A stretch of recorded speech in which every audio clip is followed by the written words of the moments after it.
¿Puede una nube de insectos devastar imperios enteros? La historia de Egipto dice que sí. Cuando el faraón se resistió a liberar al pueblo hebreo, surgió una plaga de langostas que cubrió el cielo. Este relato bíblico impacta por su poder simbólico, la naturaleza como mensajera de un castigo divino imposible de ignorar. La plaga fue tan masiva que devoró cosechas completas, causando estragos en un reino cuya grandeza se basaba en su agricultura.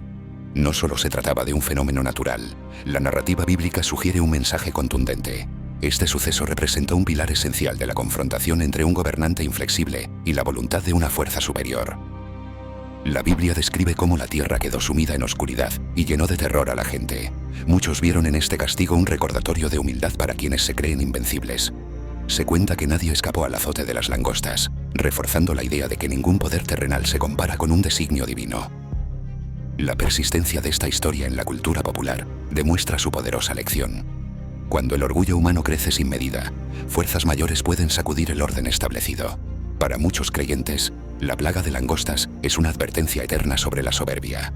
Hoy, sigue inspirando reflexiones sobre el equilibrio entre la voluntad divina y las acciones humanas. ¿Sabías que Jonás fue un profeta que recibió una misión muy especial? Su historia comienza cuando Dios le pide ir a Nínive, pero él decide huir en dirección contraria. Sin embargo, su plan no salió bien. Se desató una tormenta monumental y Jonás terminó siendo arrojado al mar para calmar las aguas. Cuando Jonás tocó el agua, un pez gigantesco apareció y se lo tragó de inmediato. Allí, en el vientre del gran pez, experimentó una profunda reflexión. Comprendió que su rebeldía no podía silenciar los planes divinos. Durante esos 3 días de angustia, oró con sinceridad, esperando una segunda oportunidad para cumplir su llamado. Tras su sincera súplica, el gran pez lo devolvió a la orilla, como si aquella experiencia fuera un mensaje viviente. Jonás comprendió entonces que no había alternativa. Partiría hacia Nínive para proclamar el mensaje de cambio. Sus palabras generaron un despertar sorprendente, y la ciudad entera decidió arrepentirse ante lo que consideraban una advertencia divina. La historia de Jonás nos recuerda que, a veces, intentar escapar de un propósito mayor solo prolonga lo inevitable. Su paso por el vientre del pez no fue simple castigo, sino un acto de gracia que lo enfrentó a su destino. En lugar de huir, decidió cumplir su cometido, demostrando que la obediencia puede transformarlo todo. En el desierto, los israelitas se quejaron y fueron castigados con serpientes venenosas. Para salvarlos, Dios ordenó a Moisés hacer una serpiente de bronce y colocarla en un asta. Quien la mirara viviría. ¿Por qué una serpiente? ¿Y por qué el acto de mirar traía sanación? Este símbolo esconde un mensaje más profundo. La serpiente, símbolo del mal y la muerte, se convierte aquí en un instrumento de salvación. Mirarla significaba reconocer la propia culpa y confiar en la solución dada por Dios. No era un amuleto mágico, sino un acto de fe. Este evento no solo sanó físicamente, sino que también prefiguró algo mucho más grande. Siglos después, Jesús mencionó esta serpiente como una prefiguración de su propia crucifixión.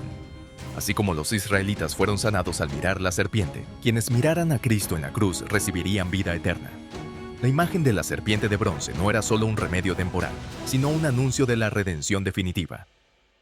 Este antiguo símbolo nos recuerda que la salvación no viene de nuestros propios esfuerzos, sino de mirar con fe a quien fue levantado por nosotros. La serpiente de bronce en el desierto no solo salvó vidas en su tiempo, sino que también apuntó a la mayor historia de redención jamás contada. ¿Lo habías visto de esta manera? ¿Sabías que el episodio del becerro de oro fue uno de los momentos más impactantes en la historia del pueblo de Israel? Mientras Moisés buscaba la ley divina, el pueblo, impaciente, decidió fabricar un ídolo. Esta escultura representaba su anhelo de seguridad. Sin embargo, aquella idolatría traería consecuencias devastadoras para la comunidad en el desierto. Cuando Moisés regresó y descubrió al pueblo postrado ante el becerro reluciente, su indignación ardió. Rompió las tablas de la ley y reprendió con firmeza aquella traición a Dios. Este suceso se convirtió en un potente recordatorio simbólico. La búsqueda de atajos espirituales puede disolver la fe y despertar grandes conflictos internos. El castigo bajo la tradición se volvió inevitable. Muchas vidas se cobraron por la idolatría, marcando la gravedad de romper la alianza divina. Aquel becerro forjado en la desesperación encarnaba la fragilidad humana cuando la fe vacila. Su historia persiste como advertencia y espejo de errores que trascienden generaciones, mostrando cómo las tentaciones pueden enturbiar el camino espiritual. La enseñanza perdurable va más allá del suceso histórico. No cualquier atajo promete seguridad real. El becerro de oro simboliza la tentación de convertir cualquier anhelo en un ídolo cuando la paciencia se quiebra. Reconocer nuestra vulnerabilidad y retornar a la fuente de la fe resulta esencial para evitar caer en la misma trampa ancestral. ¿Sabías que Moisés, uno de los más grandes líderes bíblicos, nació bajo una peligrosa orden real? Su madre, en un acto de valentía, lo ocultó entre el río Nilo para salvarlo de la persecución. Este viaje comienza con una cesta flotante y un destino marcado por la esperanza de un futuro distinto. La hija del faraón descubrió al pequeño en su improvisada cuna flotante.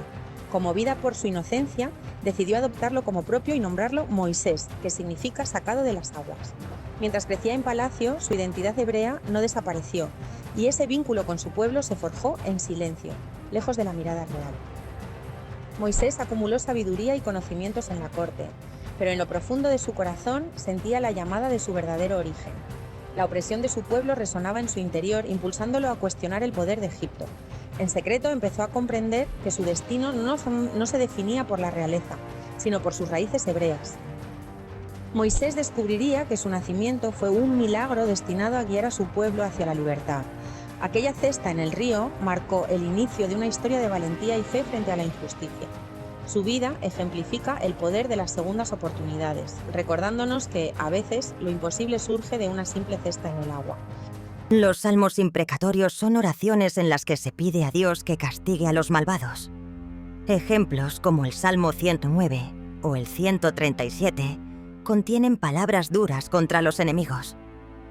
Para algunos son expresiones legítimas de sufrimiento. Para otros parecen contradictorios con el mensaje de amor y perdón del cristianismo. ¿Cómo deben entenderse hoy? Estos salmos reflejan el dolor de quienes sufren injusticia y claman por intervención divina. En tiempos de guerra o persecución, eran un grito desesperado de auxilio. No buscan venganza personal, sino justicia divina. Son una forma de liberar emociones humanas ante Dios o un desafío a la misericordia que predica la fe. Algunos teólogos ven estos salmos como una forma de sinceridad radical ante Dios. No justifican la violencia, sino que muestran la crudeza del sufrimiento humano. Otros creen que deben leerse a la luz del Nuevo Testamento, donde Jesús enseña a amar a los enemigos. ¿Pueden coexistir la justicia y el perdón en la fe? Hoy, los salmos imprecatorios siguen generando debate. Algunos los ven como una forma de canalizar el dolor sin recurrir a la violencia. Otros creen que deben reinterpretarse en un contexto de reconciliación. ¿Siguen siendo relevantes en un mundo que busca justicia sin odio? La respuesta depende de cómo entendamos la relación entre fe y justicia. Ruth, una moabita, no debería haber tenido un papel en la historia de Israel. Su pueblo era visto con recelo, pero su lealtad a Noemí la llevó a Belén. Allí, su destino cambió al casarse con Buz. Lo que parecía una simple historia de amor se convirtió en un eslabón crucial en la genealogía de David. Buz, un hombre influyente en Belén, reconoció la nobleza de Ruth. Siguiendo la tradición del levirato, la tomó como esposa, asegurando su linaje.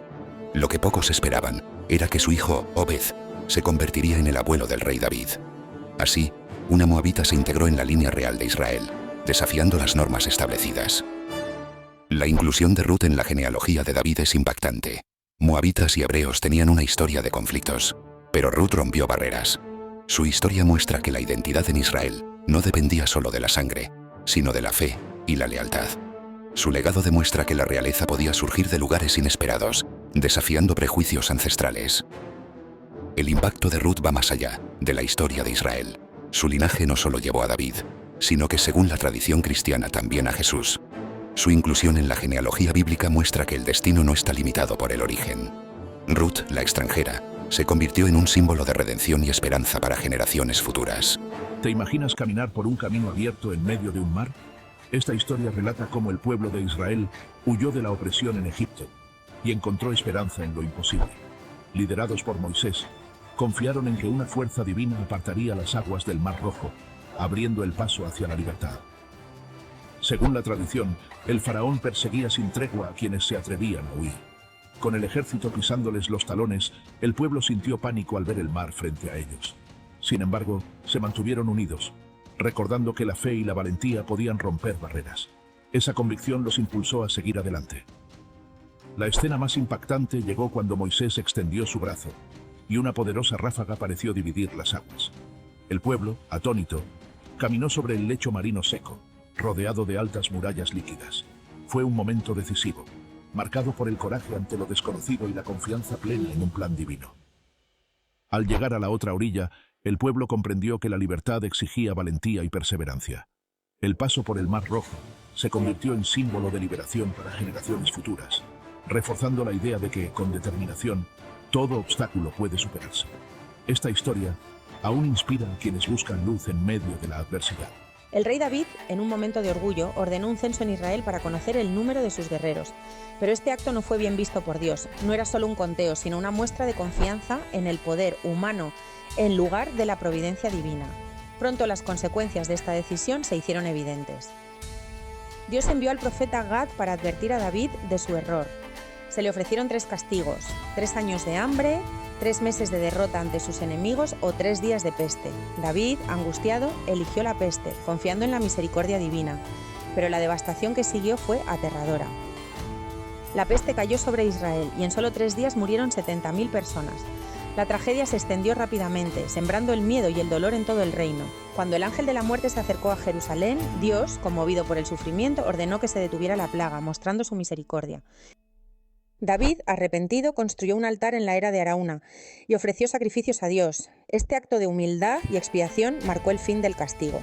La historia del censo de David es un recordatorio del peligro del orgullo y la importancia de confiar en Dios en lugar de en el poder humano. El Valle de Hinnom, al suroeste de Jerusalén, fue escenario de uno de los rituales más aterradores de la antigüedad. En tiempos de los reyes de Judá, se realizaban sacrificios humanos al dios Moloch, arrojando niños al fuego. Este acto, condenado en la Biblia, marcó el valle con una reputación siniestra que perduraría por siglos. Con el tiempo, el Valle de Hinnom se convirtió en un basurero donde se quemaban desechos y cadáveres de criminales. El fuego ardía constantemente, alimentando la imagen de un lugar de tormento perpetuo. Esta transformación reforzó su asociación con el castigo divino y lo convirtió en una metáfora del infierno en la tradición judeocristiana. En el Nuevo Testamento, Jesús usó Gehenna como símbolo del castigo final. No hablaba de un simple basurero, sino de un destino de sufrimiento eterno. Sus palabras reforzaron la idea de Gehenna como un lugar de juicio divino, influyendo en la concepción cristiana del infierno durante siglos. Hoy, el Valle de Hinnom es un parque tranquilo en Jerusalén, lejos de su pasado aterrador. Sin embargo, su historia sigue viva en textos religiosos y en la cultura popular. De un lugar de sacrificios a un símbolo de juicio, Gehenna sigue recordándonos cómo el pasado puede moldear nuestras creencias sobre el castigo y la justicia.